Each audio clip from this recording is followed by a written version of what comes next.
Hello everyone. आज मैं लेकर आया हूँ आपके लिए एक न्यू वीडियो। और इस वीडियो में हम क्या पढ़ने वाले हैं, यानी हमारा टॉपिक क्या रहने वाला है, वो है प्रीपोजिशन। और इसमें हम पढ़ेंगे व्हाट्स प्रीपोजिशन, प्रीपोजिशन क्या होता है, और साथ ही साथ में हम पढ़ेंगे यूजेस ऑफ प्रीपोजिशन, यानी प्रीपोजिशन को कहाँ पर इस्तेमाल किया जाता है। अगर आप हमारे चैनल पे न्यू है तो चैनल को सब्सक्राइब कर दो और साथ ही साथ में वीडियो को लाइक भी कर दो।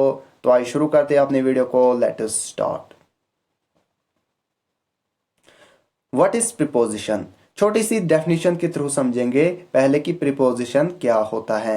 It is a word which shows the relationship between noun and noun और नाउन एंड प्रोनाउन। यानी कि ये एक ऐसा वर्ड है, एक ऐसा लफ्ज है जो हमें दिखाता है कि नाउन और नाउन के दरमियान क्या रिश्ता है। एक सेंटेंस में नाउन और नाउन के दरमियान क्या रिश्ता है, या नाउन और प्रोनाउन के दरमियान क्या रिश्ता है, वो सब कौन दिखाता है हमें? प्रीपोजिशन। यानी एक सेंटेंस में नाउन और नाउन के दरमियान क्या रिश्ता है, क्या रिलेशनशिप है, या नाउन एंड प्रोनाउन के दरमियान क्या रिलेशनशिप है एक सेंटेंस में, वो कौन दिखाता है हमें? प्रीपोजिशन। आगे हम इसमें बहुत सारी एग्जांपल्स लेंगे जिनके थ्रू हम समझेंगे कि क्या रिश्ता है। पहले फॉर एग्जाम्पल, जैसे अगर हम देखें, इसकी बहुत सारी एग्जाम्पल्स है जिनकी मीनिंग सिमिलर है लेकिन यूज जो है वो अलग अलग है। वो सभी एग्जाम्पल्स हम आगे पढ़ेंगे। जैसे पहली एग्जाम्पल है इन एंड इनटू। इन और इनटू की मीनिंग सेम है, इन दोनों का मतलब होता है अंदर, लेकिन यूज जो है वो अलग अलग है। दूसरी ऑन, अपॉन एंड ओवर। तीनों की मीनिंग सेम है, तीनों का मतलब होता है ऊपर, लेकिन जो यूज है तीनों का वो अलग अलग है। तीसरी है बिटवीन एंड अमंग। बिटवीन का मतलब होता है दरमियान, अमंग का मतलब भी होता है दरमियान, लेकिन दोनों का यूज अलग अलग है। चौथा बाय एंड थ्रू। दोनों की मीनिंग सेम है, दोनों का मतलब होता है उर्दू में जरिए, यानी किसी जरिए, तो यूज जो है अलग अलग है। पांचवा है अबू। इसको भी हम देखेंगे कि अबू कहां पर इस्तेमाल होता है। और छठा अक्रॉस। अक्रॉस कहां पर इस्तेमाल होता है, ये भी प्रीपोजिशन है। ये सभी एग्जांपल्स किसकी है? प्रीपोजिशन की। अलोंग, ये कहां पर इस्तेमाल होता है वो भी हम देखेंगे। या आठवां हम देखेंगे कि बिहाइंड, यानी बिहाइंड कहां पर इस्तेमाल होता है। ये सभी एग्जाम्पल्स किसकी है? प्रीपोजिशन की। ये आपको याद कर लेनी है। तो पहले हम किसको ले लेंगे? पहले हम एग्जाम्पल ले लेंगे किसकी? इन और इनटू की। यानी इन कहां पर इस्तेमाल होता है और इनटू कहां पर इस्तेमाल होता है। पहली डैश क्या कहती है? पहली डैश के थ्रू हम समझेंगे कि यह कहां पर इस्तेमाल होती है। Two boys were dash the room, यानी दो लड़के कमरे में हैं। अब डैश में इन आएगा या इनटू आएगा।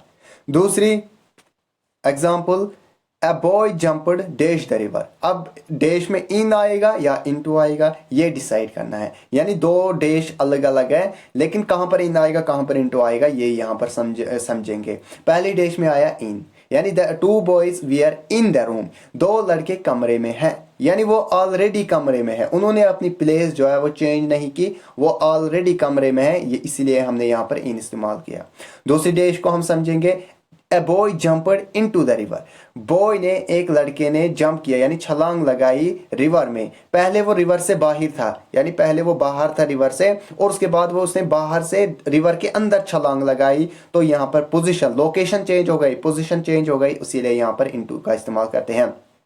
यानी कोई चीज अगर ऑलरेडी अंदर होगी तो वहां पर इन इस्तेमाल करेंगे। अगर कोई चीज पोजीशन चेंज होगी, यानी एक जगह से दूसरी जगह पर जाएगी किसी क्लोजर सरफेस में, वहां पर हम क्या इस्तेमाल करेंगे? इनटू। तो आ गई इन और इनटू में आपको समझ। और दूसरी example on, upon and over.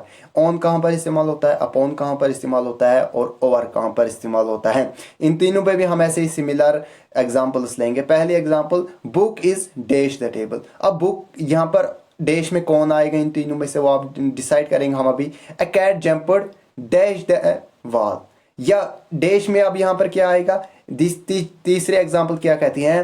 A cat jumped dash the wall. फिर से दो डैश है, दोनों डैशों को अब हम कैसे भरेंगे, यानी किस डैश में कौन सा यहाँ पर ऑन आएगा, अपॉन आएगा या ओवर आएगा। तो वहीं से हम समझेंगे किस डैश में कौन सा आएगा, कौन सा प्रीपोजिशन आएगा। तो इसके हिसाब से हम समझेंगे किसका यूज कहां पर होता है। पहली डैश में आ गया book is on the table. Book table के ऊपर है, यानी पोजीशन चेंज नहीं हुई, वो ऑलरेडी टेबल के ऊपर है, इसीलिए यहां पर ऑन इस्तेमाल किया। समझ आ गया। दूसरी, a cat jumped upon the wall. यानी बिल्ली ने छलांग लगाई, कैट ने नीचे से छलांग लगाई दीवार के ऊपर और वहां पर रुक गई, उस तरफ नहीं गई बल्कि दीवार के ऊपर रुक गई, नीचे से छलांग लगाई दीवार के ऊपर रुक गई, और यहां पर हम इस्तेमाल करेंगे अपॉन। तीसरे example, a cat jumped over the wall, बिल्ली ने छलांग लगाई दीवार के ऊपर से, यानी इस तरफ से छलांग लगाई उस तरफ, दीवार के ऊपर नहीं रुकी, इसीलिए ये हम यहां पर हम इस्तेमाल करते हैं ओवर। आ गई समझ में ऑन अपॉन ओवर का इस्तेमाल कहाँ होता है? अगर कोई चीज ऑलरेडी ऊपर होती है तो वहां पर ऑन इस्तेमाल किया जाता है। अगर कोई चीज नीचे से छलांग लगाती है, यानी जैसे बिल्ली ने नीचे से छलांग लगाई दीवार के ऊपर रुक गई, तो वहां पर अपॉन इस्तेमाल करेंगे। अगर बिल्ली ने छलांग लगाई इस तरफ से दूसरी तरफ चली गई, यानी अंदर से किसी आंगन से छलांग लगाई रोड की तरफ चली गई, तो वहां पर क्या इस्तेमाल करते हैं हम? ओवर। और तीसरे example, between and among. Between और अमंग में क्या डिफरेंस है? पहली एग्जांपल है यहां पर, an agreement was signed dash 4 countries, एक एग्रीमेंट साइन की गई है 4 कंट्रियों के दरमियान, यहां पर अब बिटवीन आएगा या अमंग आएगा। दूसरे example, an agreement was signed dash India Pakistan USA and Russia, एक एग्रीमेंट साइन की गई है इंडिया पाकिस्तान और रशिया और यूएसए के दरमियान। अब वहां पर देखो, वहां पर डायरेक्ट 4 कंट्री लिखी है, यहाँ पर 4 कंट्री के नाम लिए गए हैं, वहां पर अमंग इस्तेमाल हुआ, an agreement was signed among 4 countries.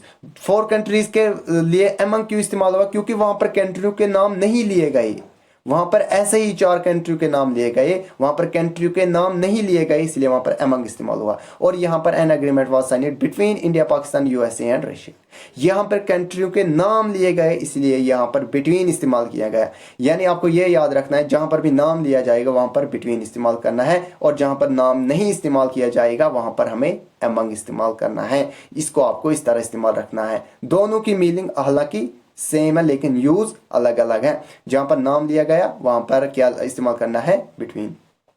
चौथी एग्जांपल है, बाई एंड थ्रू। बाई कहां पर इस्तेमाल होता है, थ्रू कहां पर इस्तेमाल होता है, ये समझेंगे, एग्जांपल के थ्रू समझेंगे। फिर से, ही is coming dash a car, वो गाड़ी के जरिए आ रहा है।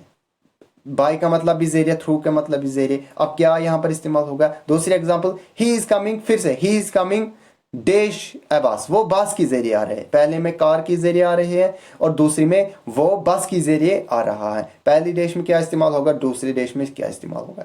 पहली डैश में इस्तेमाल होगा बाई, क्योंकि बाई इसलिए इस्तेमाल होगा क्योंकि कार है, कार उसकी एक प्राइवेट गाड़ी होगी। कार, क्योंकि कार एक प्राइवेट गाड़ी होती है, जहां पर भी प्राइवेट गाड़ी होगी वहां पर हम इस्तेमाल करेंगे बाई। क्योंकि he is coming by a car, इसका मतलब कार उसकी अपनी गाड़ी है, इसलिए यहां पर बाई इस्तेमाल किया जाएगा। और दूसरी, he is coming through a बस।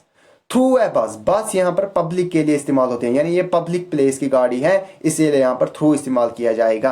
वो बस की जरिए आ रहा है। जब भी कोई पब्लिक की गाड़ी होती है, पब्लिक ट्रांसपोर्ट के लिए हम थ्रू इस्तेमाल करते हैं, और प्राइवेट ट्रांसपोर्ट के लिए हम बाय इस्तेमाल करते हैं।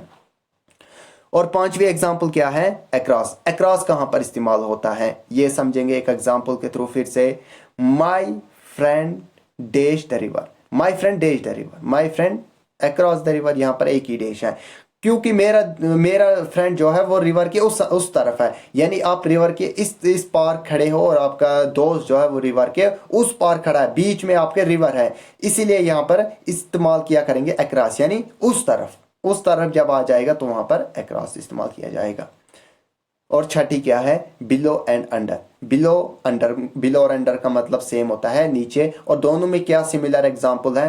क्या एग्जांपल है दोनों की? Book is dash the table. अब book is dash the table क्या आएगा यहां पर, बिलो या under? Fan is dash the floor, fan is below the floor आएगा या fan is under the floor, क्या आएगा वो हम यहां पर देखेंगे। इसी के हिसाब से हम समझेंगे बिलो और अंडर का इस्तेमाल। Book is below the table, यानी बुक टेबल के नीचे है, बुक टेबल के नीचे, यानी नीचे है ना, सरफेस पे ये नहीं रखी गई है, यानी ये नीचे फ्लोर पे नहीं रखी गई है, सिर्फ नीचे है, हवा में है, इसीलिए यहां पर बिलो इस्तेमाल किया गया है। और दूसरी, fan is under the floor, fan floor के नीचे है, ये भी नीचे है लेकिन ये कनेक्टेड है, किसके साथ? फ्लोर के साथ ये कनेक्टेड है। बुक कनेक्टेड नहीं थी, ना ये सरफेस के साथ कनेक्टेड थी, ना ये टेबल के साथ कनेक्टेड थी, ये ऐसे ही हवा में थी। लेकिन जो ये फैन है ये कनेक्टेड किसके साथ है? फ्लोर के साथ कनेक्टेड है, इसीलिए यहां पर हम इस्तेमाल क्या करेंगे? अंडर।